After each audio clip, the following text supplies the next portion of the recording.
Halo sahabat Easy Stock, kita lihat indeks nggak menarik ya. Ini membuat para trader stres. Nah sebetulnya kalau penganut value investor ini time to buy ya. Tapi yang di buy yang mana dulu? Kalau salah memilih sahamnya atau stoknya, ya makin ke dalam jatuhnya. Kita sebetulnya tidak perlu mencari tahu lebih serius. Kenapa indeks ini turun? Ya indeks selalu begitu, selalu naik turun. Mau apapun ada perang atau tidak ada perang, mau ada covid atau tidak ada covid, itu pasti turun naik gitu. Nah sekarang kita mau coba lihat apa sih yang direkomendasi. Nah coba ya kita lihat New Street Research LLP. Ini yang direkomendasi itu kita pilih tebik ya, tebik. Nah, kita gimana ininya? Nah, value investor itu kita memakai metode namanya easy stock ya. Kita akan memakai metode.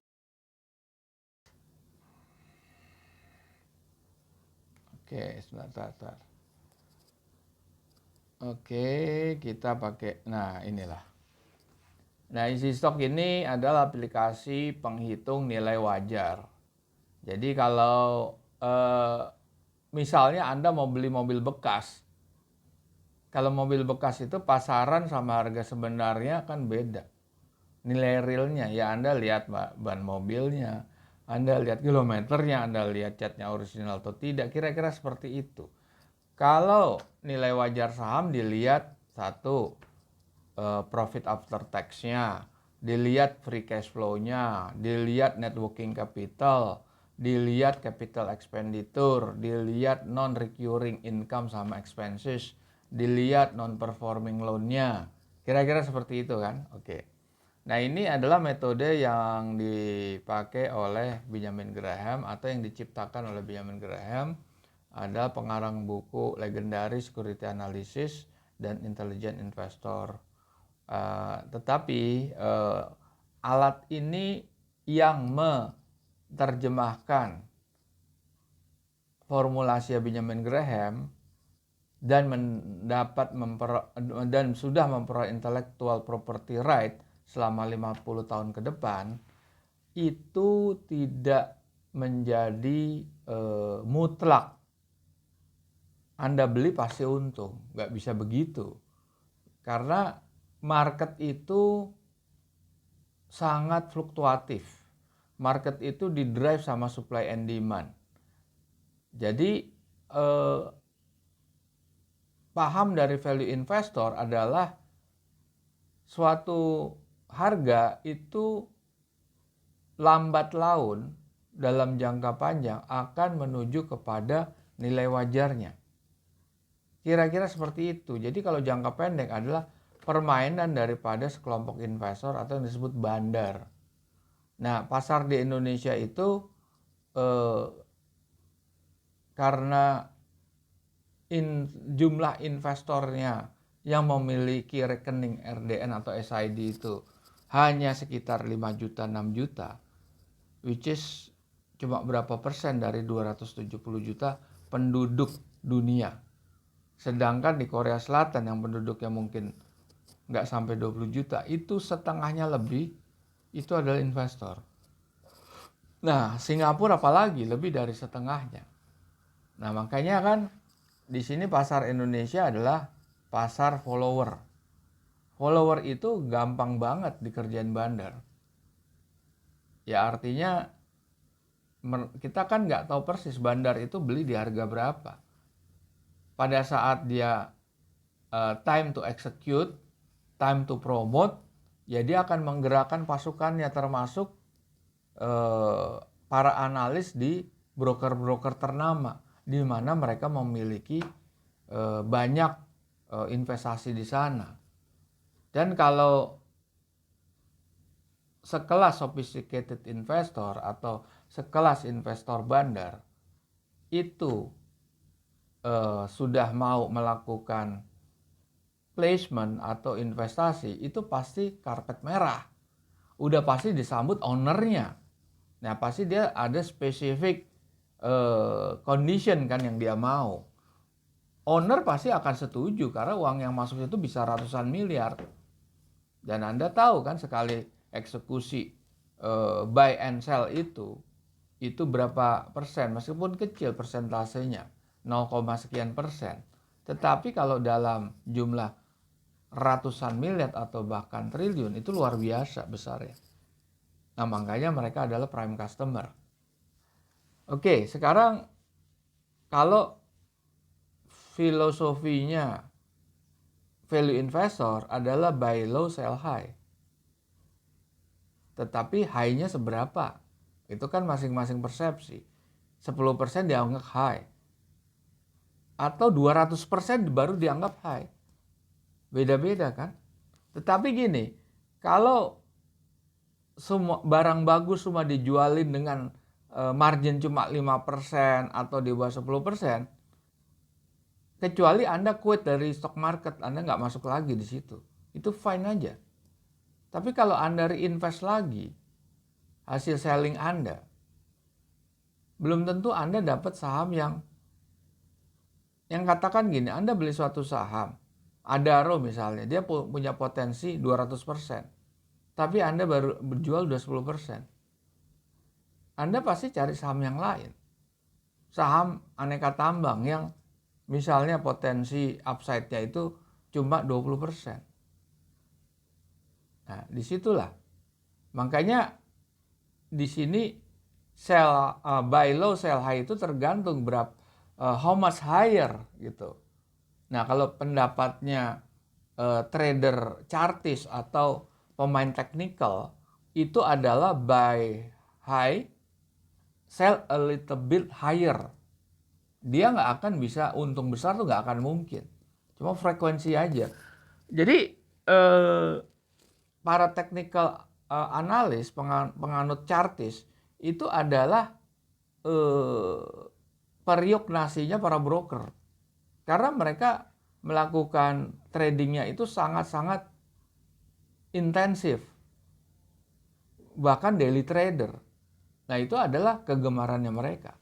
Itulah yang akan kemakan sama dengan apa yang disampaikan oleh para analis di pasar modal, baik di media elektronik atau media sosial. Oke. Sekarang kita gimana caranya mengakses Digistock? Gampang, Anda buka Google Play Store, Anda klik Digistock, ketemu logo, Anda pelajari dulu, Anda download, dan Anda akan keluar ini. Sekarang kita lihat lagi ya di sini ya. Kita mau bahas Tebik, TBIG. Kita lihat di sini TBIG. TBIG. Oke. Nah, di sini apa yang bisa Anda baca? TBIG ada minus 30. Minus 30 itu adalah ini kan previous day, hari kemarin. Berarti ini posisi per hari kemarin. Atau ini posisi per hari Jumat. Sekarang kan hari Senin ya, ini per hari Jumat. Nah, berarti dia menurun dari hari Kamis ke hari Jumat. Hari Kamis itu tanggal 16. Ini posisi tanggal 17. Posisi tanggal 17 ini, kita lihat yang paling bawah aja ya. Closing price-nya 29.20. Nah, sekarang berapa? Oke, chart. TBIG. Oke. Sekarang berapa posisi dia? 29.20 masih. Dia rekomendasi buy ya. Ini apa artinya angka di atas itu? Kita lihat yang setelah logo TBIG stock code ya TBIG. High itu 641,7. Itu apa? Nilai wajar tertinggi. Nilai wajar terendahnya negatif. Kenapa? Nanti saya jelaskan. Kenapa negatif? Dan ini udah jelas nggak ada upside-nya. Ini harga kemahalan sekali. Kenapa bisa begitu? Ya masalah mahal atau murah kan tuh reaksi pasar. Kalau pasar menilai itu tinggi, padahal nilai wajarnya sangat-sangat di bawah itu, artinya apa? Artinya kan pasar yang market yang bergerak. Market itu kan belum tentu mengantisipasi atau menghitung valuasi laporan keuangan dalam jangka pendek. Oke, kita lihat. Kita buka panel ya. Laporan keuangan Q4 2021 oke udah 12 bulan ya. Revenue growth kita taruh 5,4%. Oke. Yang saya mau tekankan di sini adalah kenapa dia minus nilai wajar terendahnya. Kita lihat di sini net income-nya 1,6, free cash flow-nya 2,6. Bagus ya, berarti depresiasinya lebih tinggi dari capex-nya atau income non operasionalnya, non recurring itu lebih besar lah. Artinya ada selisih di situ lah. Oke. Sekarang kita lihat net current asset-nya 1,5 triliun. Short term debt-nya 8,5 triliun. Udah jelas ini defisitnya kan berarti 7 triliun. Defisit 7 triliun bisa nggak ditutup sama 2,6 triliun? Free cash flow itu diekstrapolasi. Artinya ada growth di sini. Kalau neraca nggak pakai growth. Nah, apakah mungkin dia bisa mengejar 7 triliun? Nggak bisa. Apalagi long term debt-nya 23,5 triliun. Nah, di sini persoalannya. Makanya dia negatif karena cash flow-nya nggak bisa nutup. Kurang besar cash flow-nya. Kita lihat di sini. Financial ratio-nya. Return on equity-nya bagus karena standar paling rendah anggap 10%. Debt to equity-nya di atas 3. Yang benar di bawah 1. Profit margin bagus. Karena dia fixed income nih. Kan dia rental. Rental tower ke operator-operator seperti Telkomsel, XL. Oke, working capital di bawah 1. Artinya apa? Artinya current asset sama current liabilities ya. Itu lebih besar current liabilities atau utang jangka pendeknya. Oke. Jadi ini sulit direkomendasi. Oke. Kita lihat lagi apa yang direkomendasi. RHB Research, SMGR. Kita lihat SMGR. SMGR. Oke. Nah, di sini kita lihat nih, itu ada 146% ya. Artinya upside-nya 40%. Jadi SMGR ini punya potensial upside. Kalau kita beli di harga 6.825, naik 45%. Tetapi kenapa ini negatif? Nah, begini. Kalau saya bisa jelaskan, apabila market itu bullish, orang atau pasar akan value investor itu akan mengignore hutang jangka panjangnya. Karena kalau dia bullish, kita beranggapan juga pertumbuhan daripada emiten itu bullish. Pertumbuhan apa? Pertumbuhan sisi earningnya. Sisi earningnya kita lihat dari mana? Adalah dari laba setelah pajak yang menghasilkan free cash flow. Itu. Jadi laba setelah pajak bagus belum tentu free cash flow-nya bagus. Kalau dia capex-nya tinggi banget, sedangkan produktivitasnya itu rendah, artinya apa?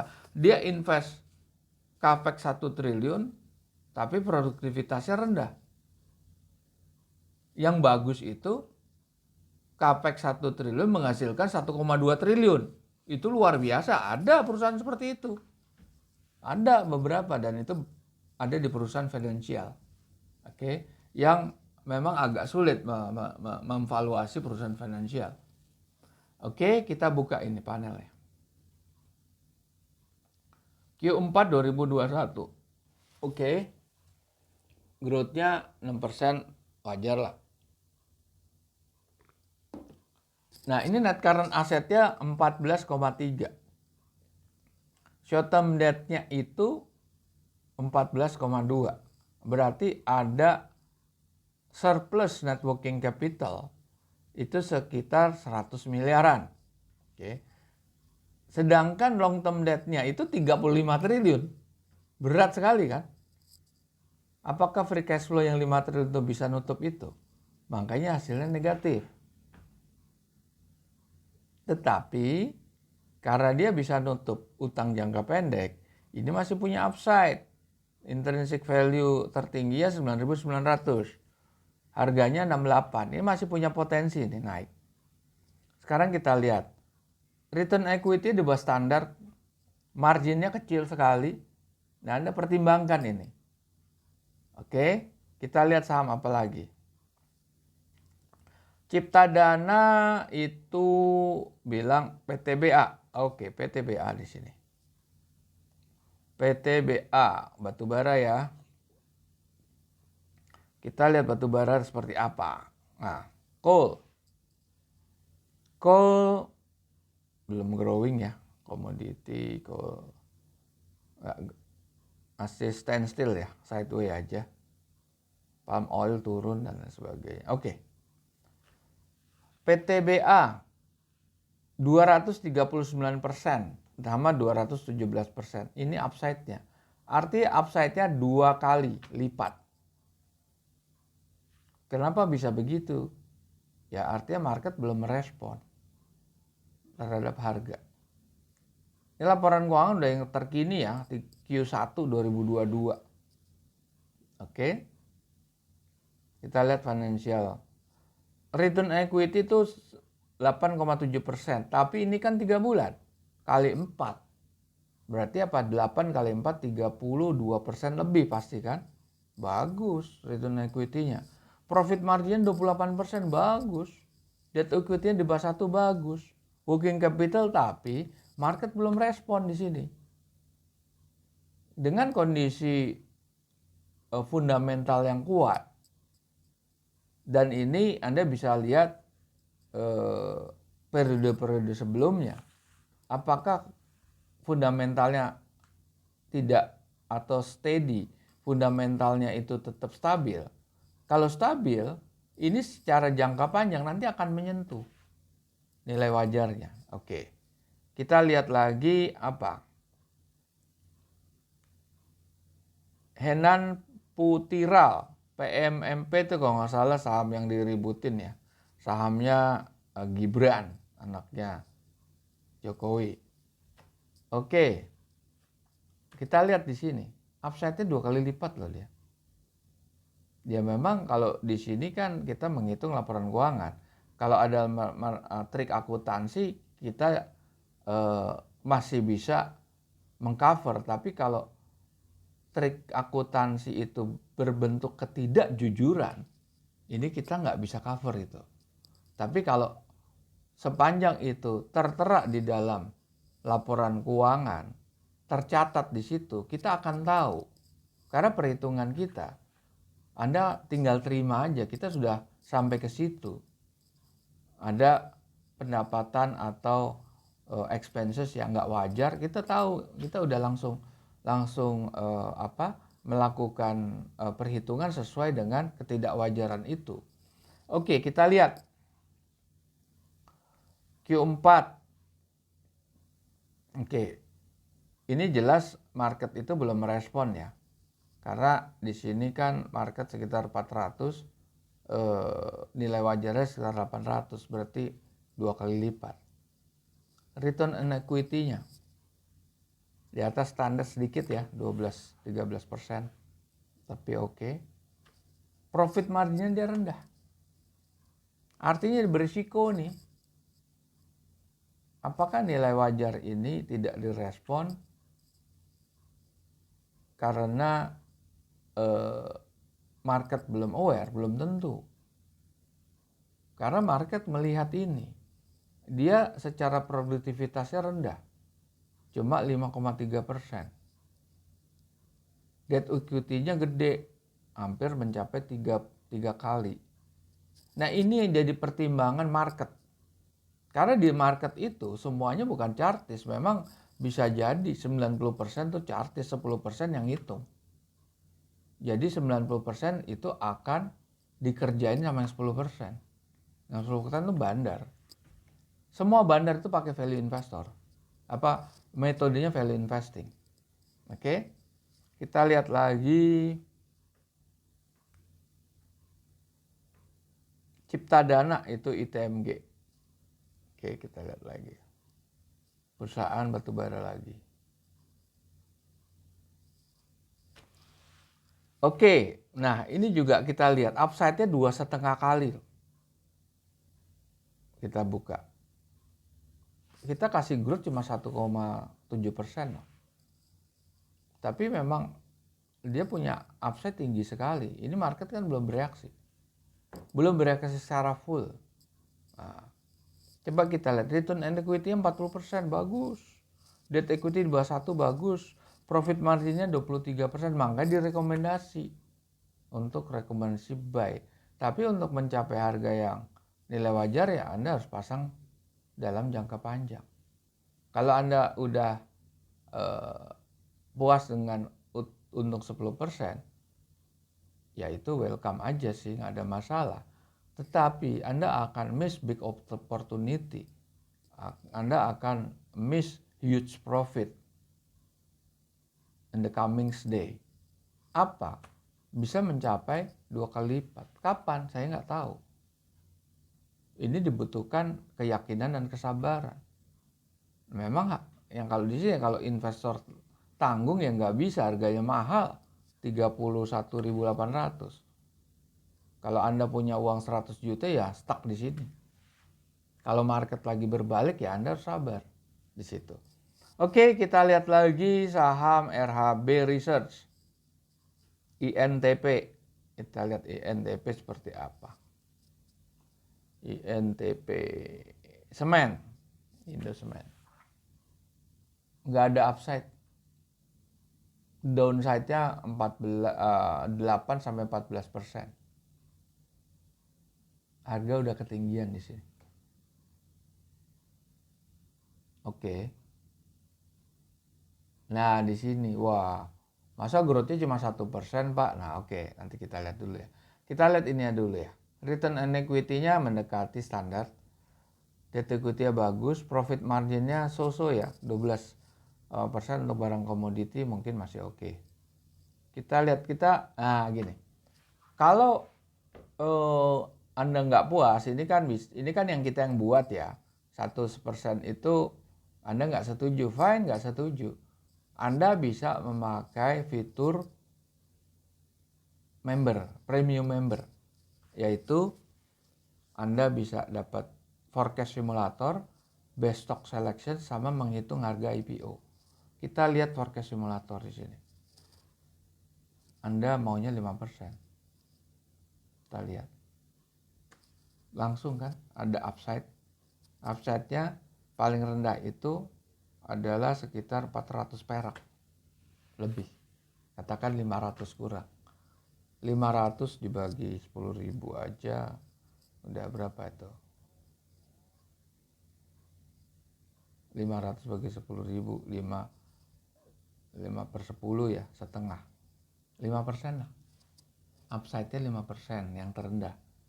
Tertingginya bisa sampai 10 ribuan. Oke. Di situ. Nah, apalagi sebetulnya yang saya bilang tadi kan selain itu apa upside-nya? Fasilitasnya apa lagi? Best stock selection. Nah, ini best stock selection. Ini ada berapa pilihan parameter. Kalau under value kan yang murah. Yang harganya diskon kan. Anda pilih. Oke. Nah, ini banyak yang Anda pilih nih di sini. Anda bisa periksa sendiri. Saya mau volume perdagangannya 1 juta. Ini kan 1 miliar. Saya pengen 1 juta aja dan saya pengen energi aja. Saya pengen coal production. Oke. Udah. Ada lagi all sector nih. Coal. Oke. Nggak usah.